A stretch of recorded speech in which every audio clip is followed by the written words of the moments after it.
Thank you. Zimbabwe's former President Robert Mugabe has failed to attend a parliamentary hearing for a third time. Lawmakers want to question Mugabe over his 2016 claim that the country lost $15 billion from its diamond mining industry. Another hearing has been scheduled for May the 28th. His successor, Emmerson Mnangagwa, reportedly said last week the government has begun working to help communities involved in diamond mining. He said they have not been deriving much benefit from their natural resources. And the chairman of Zimbabwe's Portfolio Committee on Mines had this message for Mugabe. The purpose of the meeting is for you to brief the committee on all the alleged loss of 15 billion in diamond revenue, the context in which you are allegedly said to have made that statement. The committee believes you may have useful information that will enable the committee to conclude its reporting. Doug Coltart is a constitutional and human rights lawyer. He joins us now from Zimbabwe's capital, Harare. Doug, great to have you on Money Talks. Give us an idea of the kinds of abuses that go on in Zimbabwe's diamond mines. So when the diamonds were first discovered some years ago, there were mass atrocities in particularly the Maranga and Chiadzwa diamond fields, where villagers went in and because these were alluvial diamonds which you could just pick up, villagers were able to actually get access to the diamonds. But the military swept in and there were mass atrocities. A lot of people were killed. There was torture involved. And that area has essentially been shut off now for almost a decade and has been controlled largely by the military, by the police, and other government-linked companies. Overall, would you say that diamond mining has been good or bad for Zimbabwe's economy and its people?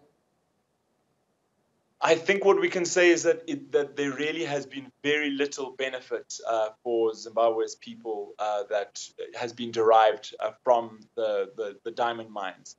These are huge diamond deposits which really could have turned the country's fortunes around. But right from when they first were discovered,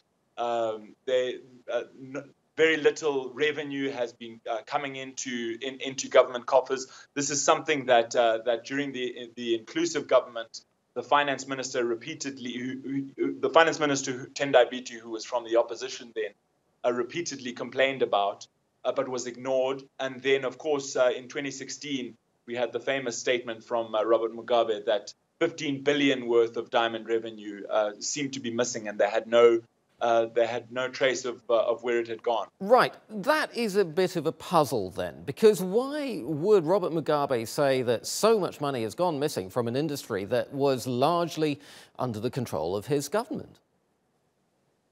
It is an interesting question, and I think it's one that we're still figuring out the answer to. I think part of it relates simply to Mugabe's age. He's now 94. Sometimes says things that he doesn't intend to say. He also admitted that he lost the 2008 election by a wide margin. So he does say things that he doesn't intend. But at the time, I think it also related to the factional politics within the ruling party, within the government, which ultimately resulted in the coup of November 2017.